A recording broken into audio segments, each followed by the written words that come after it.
I may be in the minority here, but I'm not really a fan of Barbie reproductions. I more or less want Barbie to move forward. The Superstar Christie is a very special exception because this doll has become notoriously rare and hard to track down at a reasonable price. But why is that? Well, she's a very beautiful doll, but her rarity, just like Fashion Photo Christie or Beauty Secrets Christie, stems from the fact that she is a black Barbie that uses the Superstar face sculpt. That is the main contributing factor as to why these dolls are so coveted. This is very unusual because it's not hard to tell at first glance that Superstar has very prominent Eurocentric facial features. And I've seen people interpret this one of two ways. Most commonly, people seem to think that that makes her unique and don't look too much into it and just think that she's a beautiful doll. But some people have got offended by this doll because it represents a time where Mattel didn't really care about proper black representation in their doll line, so they just lazily casted the white doll's face in brown rubber instead of creating a more accurately African facial mold to make sure that black women were properly represented. Critics are blasting the company for not getting it right, especially the hair part,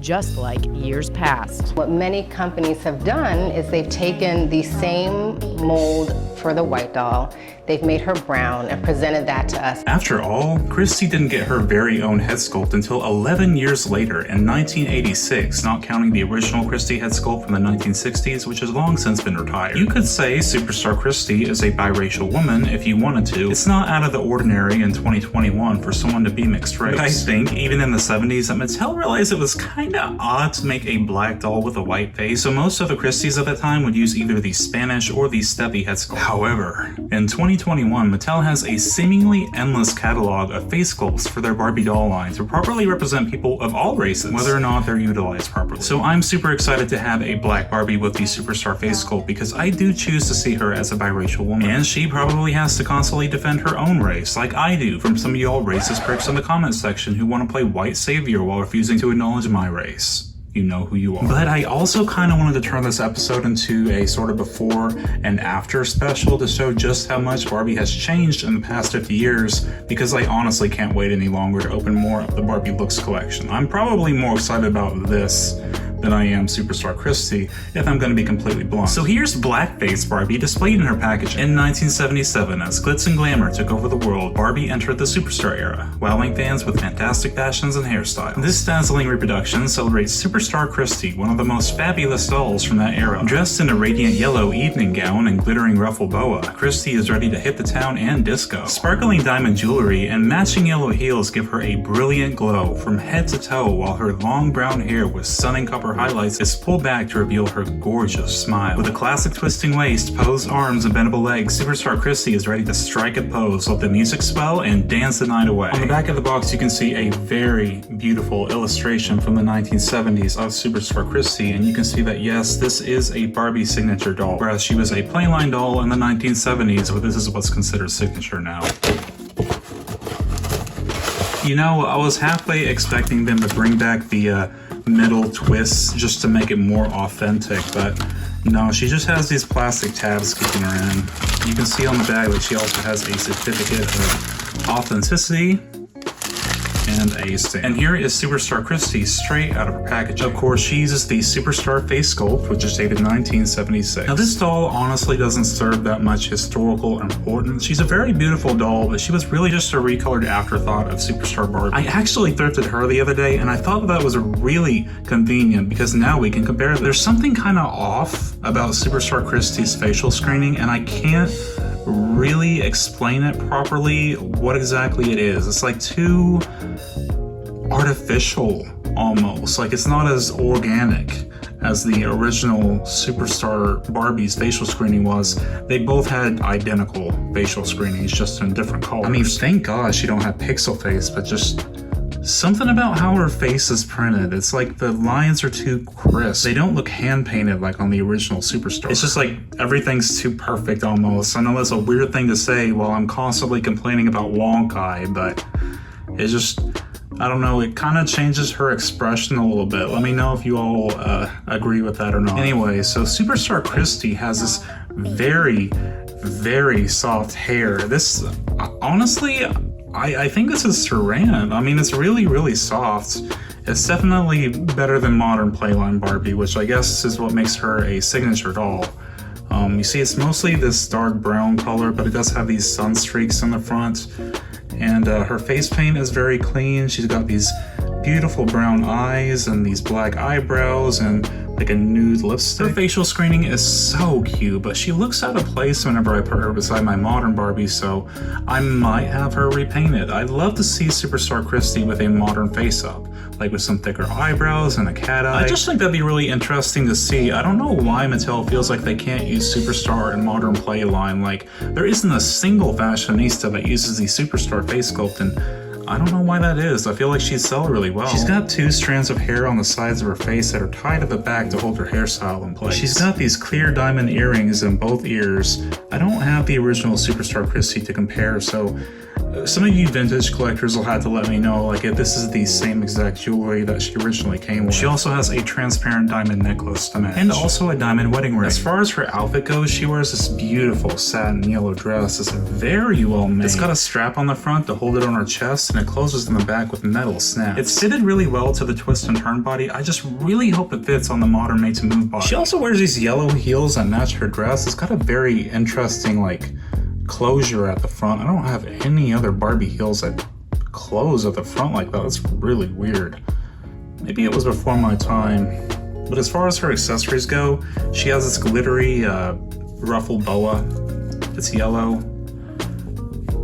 It's really simple. It's a cute accessory. Boas were really popular in the 70s. Now Christie is on the twist and turn body with full rotation at the head, at the shoulder, a twist and turn waist, and also the classic bend and snap knees. But it's 2021, and the Barbie bodies have developed a lot in the past 50 years, and while a lot of collectors like the twist and turn body for nostalgic reasons, the made-to-move body is far superior. So Superstar Christie is a good match for the wheelchair skipper. Don't do that. You don't need to do that anymore. Yeah, her dress is a little loose on her chest because the Superstar body has a very triangular bust, but it still fits. It's just unfortunate that it's not like a perfect fit. I don't know if it's just me, but looking at pictures of the original Superstar Christie on Google, it looked like she had a much warmer skin tone than the reproduction. The reproduction has kind of a more gray toned complexion than the original one, which had really, really red skin in comparison. But I am so happy that Mattel finally decided to make a reproduction of Superstar Christie, and I really can't wait to see what repainters do with this face sculpt and this skin tone. Now, if we can only get a reproduction of Earring Magic Ken, Italian Barbie, and Hawaiian Superstar Barbie, things will be dandy. I have slowly but surely been obtaining the entire Wave 1 collection of Barbie Looks. As of this video, I'm only missing Lena. Yes, these dolls do have names. Thank you very much to everyone who commented on my first Barbie Looks video letting me know. Now, I asked Bill Greening, the designer of this collection, if the names of these head sculpts served any significance, and he let me know that these dolls are all named after people who worked on this collection, Sean being the one exception, because if you're not aware, Sean is actually Ken's middle name. But the demand for this collection and the amount of people buying them all up just to resell them for 3 times the price hasn't gone unnoticed. Luckily, all of my purchases have been for no more than the retail price of $20 US, and I bought them all on Amazon, so if you're patient, you can buy this collection on Amazon for $20 once they restock. I urge you not to support scalpers, but you do you. And with leaks of the second wave of this collection coming about, I hope that Mattel takes this high demand to heart. So here's a look at Barbie Looks Sean displayed in his packaging. Yeah, so as of this video, I am only missing Lena, so as soon as I get her for no more than $20, I will be reviewing her. So here's a look at Barbie Looks Sean straight out of his packaging. He is the very first male Barbie Looks doll that I'm taking a look at on this channel, so I'm very excited to finally be opening him up. I really love this new Ken head sculpt that was sculpted specifically for this line. He's got strong masculine features and a very sharp jawline. And look, they finally gave Ken facial hair, and it looks so good on him. Like, 9 out of 10 guys keep some sort of facial hair in 2021, so I don't really know why Mattel doesn't paint facial hair on Ken more often, where most real men have facial hair nowadays. Sean has light blue eyes and thick brown eyebrows, and his eyebrows have a lot of painted detail. And look, he also has eyelashes. That's really strange. They don't usually give Ken eyelashes. I hate to say it, but it does make him look more feminine. I wonder if he's, you know. He's got a very sharp triangular nose and some full kissable lips. His hair is blonde, it's gelled into this like coif, and it's flocked around the sides. And the flocking, unfortunately, I feel like some of the black from the fabric on the shirt has kind of rubbed off on the flocking because it looks kind of dirty, and I'm not really sure how to clean flocking without damaging it, so maybe you all can give me some sort of recommendation. But this hairstyle is super trendy. I definitely see a lot of men rocking this look. But moving on to his clothes, he's mostly wearing black except for his shoes. He's got these white kicks on that definitely contrast against his black pants. He's got this thick black fabric pullover. I really would have liked for this to be like a Velcro or snap, because I got another one of him that I opened up a couple months ago, and this shirt was extremely hard to get off, even with his made to move body, so I really wish that it Velcroed in the back. But it's still a really cool piece, even though it's extremely simple and safe, but that's not necessarily a bad thing. And moving on to his pants. His pants are like a shiny material.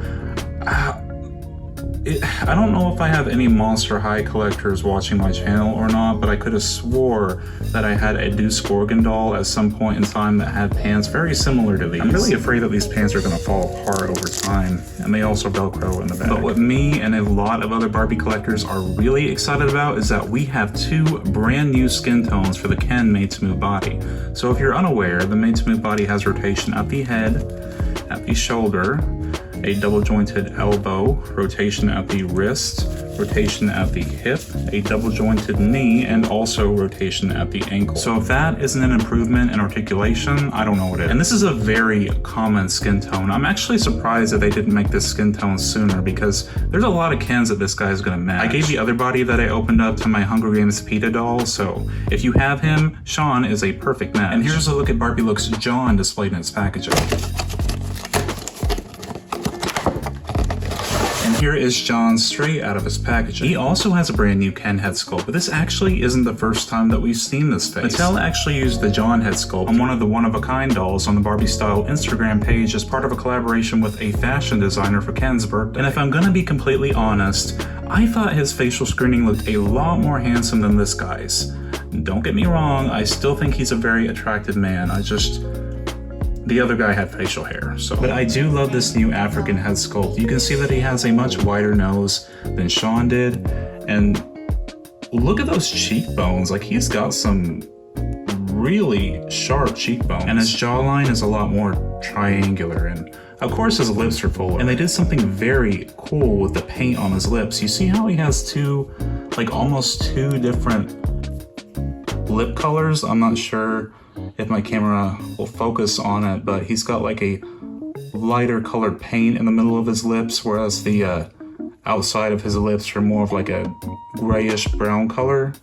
It makes him look a lot more realistic and true to how black men's lips actually look. John also has some dark brown eyes and some thick black eyebrows. Luckily, the face paint on mine is very straight. Like, I don't think it looks wonky at all, at least not compared to my friend Timothy.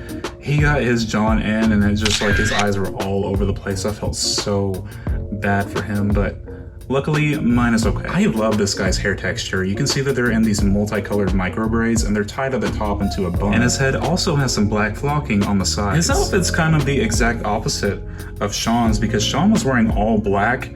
Well, no, they also gave John white shoes, and I've seen these Ken shoes before, so this isn't like a new sculpt or anything, but he's got this white mesh top, and it's kind of see-through. You can definitely see his body through that. And he also has these white jeans. The jeans are made of a very thick material, but his legs can still bend. You know, I almost want to give him some diamond stud earrings. I think that'd make him look really cool. The shirt is just a slip over and the pants Velcro at the back, so not much else to really say about him. He's a very handsome guy, and honestly, he's probably one of the best black Ken dolls that have been released in many years. You know, Mattel really doesn't release black collector Ken dolls, and I think that's a shame. I'd really like to see that change. There's this channel on YouTube, it's called Abba and Preach, and this guy's hairstyle reminds me a lot of how Preach keeps his hair, so it reminds me a lot of him, and I think that's really awesome. There's only 2 Ken fashionistas that I personally know of that match this guy.